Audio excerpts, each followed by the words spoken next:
um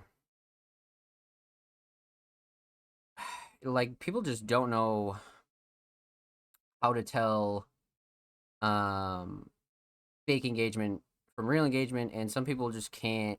They're not they're just not as keen to a lot of these kind of like weird playlist scams that you'll see a lot of interesting kind of platforms put out, right? So I'm not gonna pull up any examples, right? Because I don't really feel like putting anybody on blast. I mean, realistically, like what we will be talking about is DistroKid and their wheel playlist that multiple people have been put on and then botted. So that's definitely something we can talk about. But essentially, what are we about to talk about? So what's the difference between a real playlist and a fake playlist? How can you tell um who's running legit numbers and who's not? And I thought about it for quite a bit, and there's like a lot of like technical things that you could do, but it's never gonna save a playlist from just randomly being botted, right? Like you could have like all like the proof in the world that it's like a legit playlist, and then come to find out they could still be botting their shit like every once in a while, right? Like they could be like, sprinkling in some bots here or there. And this one's kind of funny because a lot of the answers are right in front of your face, but people want to make it harder than it needs to be. And I think something like this is broken down in a couple of simple ways. And I'd actually taken some notes about this. So the first one is really interesting. Social media numbers. A lot of these playlists from a lot of these platforms. I use platforms loosely here because a lot of these pages are just created with ill intent. Um, so when it comes to looking for a playlist, and you find a platform and you're like, oh my god, like this is great. Like they're doing, free submissions, they're doing whatever. Some people even pay for some of these, sketchier playlists. And one real immediate way you'll be able to tell if a playlist is legit or not is, does the platform do any type of numbers on social media? You know what I mean? And I'm not talking about like weird ratios. I'm talking about like, say the page has like 10K, but they're hiding their likes, or they have like 9,000 followers, but they're pushing like 20 likes. Those are kind of like the areas where you could kind of check that off as a gray area. You don't really know if a lot of those social media numbers translate into playlist numbers. Because, again, the reason why I bring up social media is because a lot of these playlists grow from people following them, right? Think a lot of your like major kind of outlets, Say Cheese, Daily Loud, like a lot of those like clickbaity kind of platforms. Like if they were to start a Spotify playlist, they would pop off because they have like the true social media reach, right? They do the clickbait numbers, they do those kind of numbers. So that's how you'd be able to tell like, okay, that playlist is probably legit because they have a legit following. Well, for a lot of these more unknown platforms and things like that, it's harder to tell. But that's going to be one way to be able to like break that down and be like, man, this page has like 100K followers. Their playlist has uh X amount of likes, but their social media isn't adding up. It's a little bit easier to hide it on Instagram. I would recommend going on Twitter. Twitter's a lot easier to tell if somebody's kind of like running a dead page. You know what I mean? Like you could even use Music Mondays for example. Like we actually do numbers on like regular tweets, so nobody would ever think that we need to bot our shit because we do numbers on social media. But if you go to a page, right, and they have X amount of followers, but their tweets only get, so much engagement, if it doesn't add up, it doesn't add up. And it's like, hmm. And, keep in mind, like, some things will do better than others in terms of social media, right? Like, a lot of things just hit the algorithm differently. People gravitate towards shit. And sometimes the post is just ass. You know what I mean? Like, that happens too.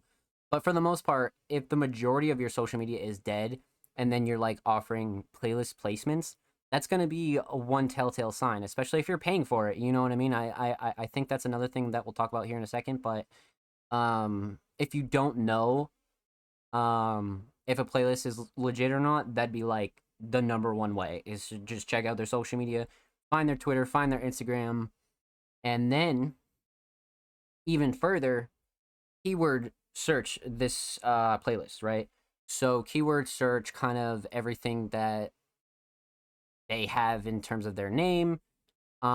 See if you can find any dirt on the playlist. You know what I mean? Like see if you can find um real kind of most of the time when it comes to things like this, people will like expose it, right?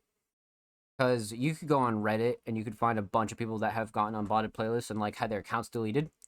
So a lot of them will take to social media and they'll be like, "Yo, don't get on this playlist because I got my shit botted and taken down." So that'll be another way to kind of investigate and see if anybody has like encountered this problem before. So if you're having any doubts or like, yo, like, should I submit to this place or whatever, whatever, um, that'd be another real telltale way to be like, okay, like nobody's ever had a problem with this, so there's no reason for you to like, uh, kind of be worrisome. But say you keyword search this playlist, and then 50 tweets come up of this person, got botted streams. This guy got their account deleted. Well, it's pretty self-explanatory that this playlist is fucking sketchy. So that's gonna be one like immediate like fucking banger. You know what I mean? Like sort of like I said at the start of this, like that was one of the main things I came to the conclusion of was like a lot of the information is like right in front of your face. You know what I mean? A lot of it is very much like, oh, like, you know what I mean? Like, okay. So pretty much take everything at face value. Like trust your gut. If it feels sketchy, it's probably sketchy. Right? Like people trust, for example, again, I'm going to use Music Mondays because that's our platform. People trust us because we have the weekly podcast. We have a staff of over 12 members. Like, we have a lot of trusted people in the community, a Discord of almost 200 people. Like, a lot of our kind of like interactions are very organic. So people feel comfortable around us. And that's the way I do content on purpose because there are so many platforms out here that are malicious, right? And they don't give a fuck about the scene. They don't give a fuck about artists. They don't give a fuck about the future. They just want pennies. So one big thing that I wanted to touch on with this as well is it's kind of interesting because I don't know how this is even a thing. I mean, realistically, I kind of do, but I kind of don't.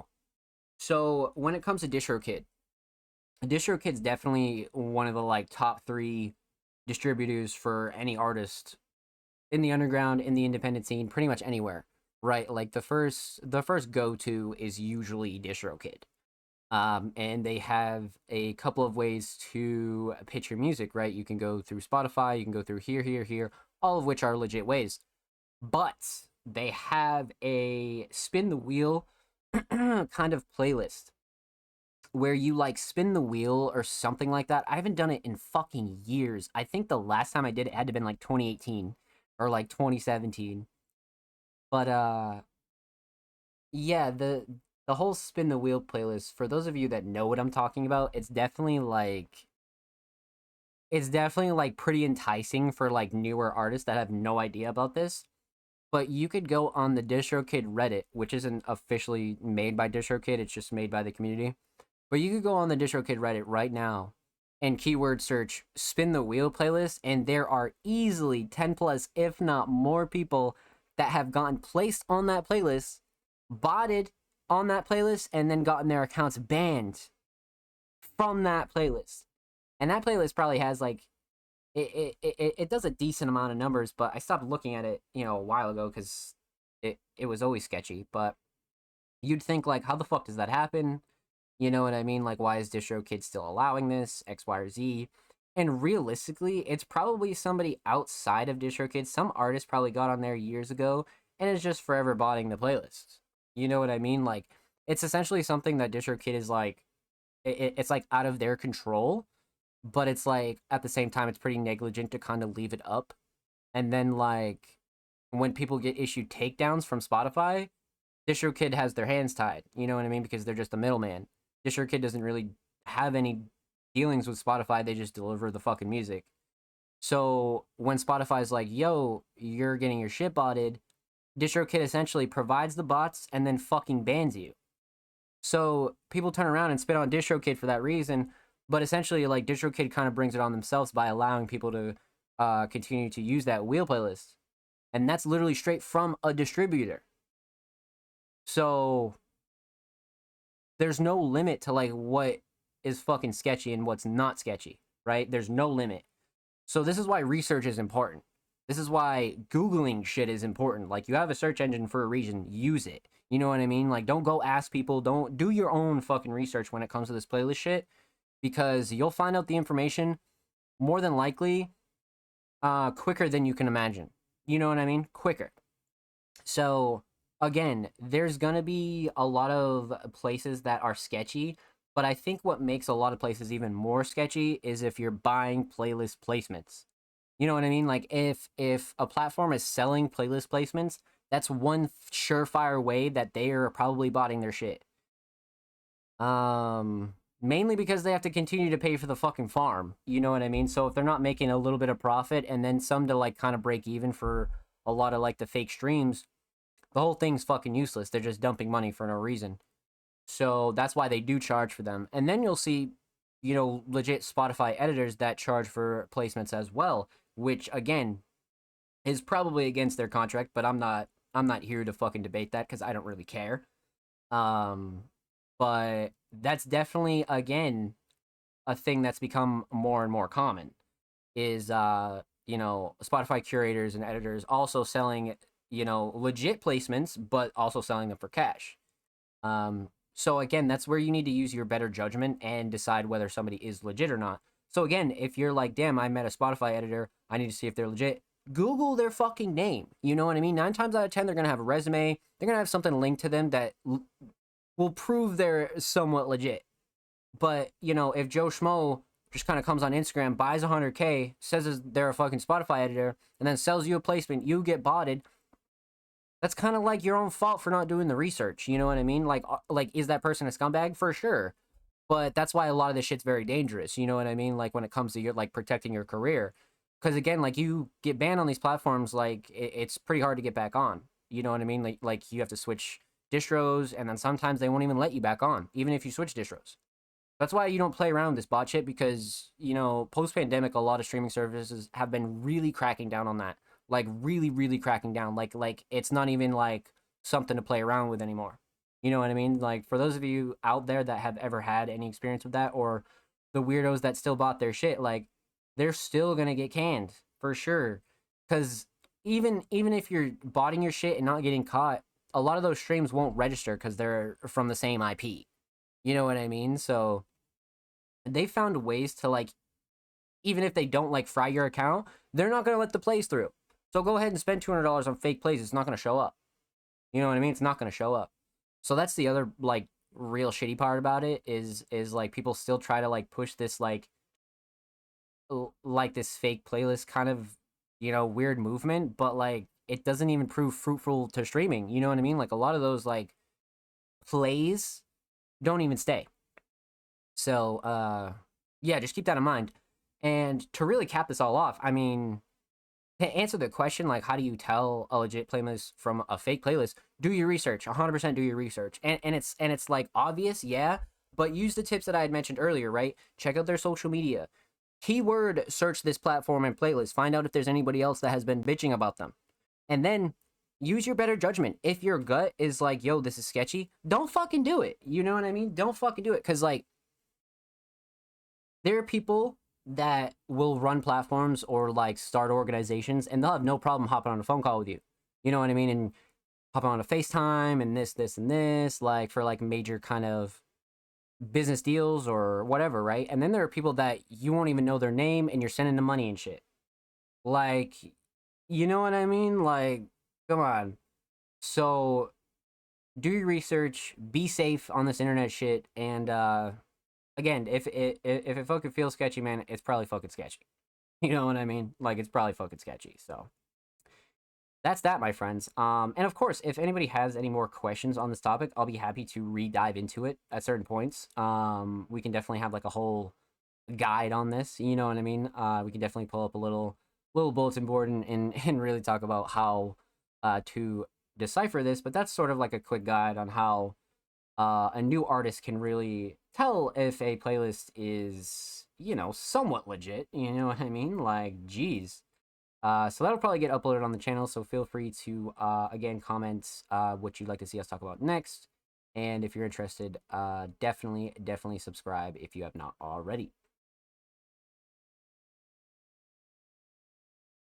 So yeah, chat. Interesting topic.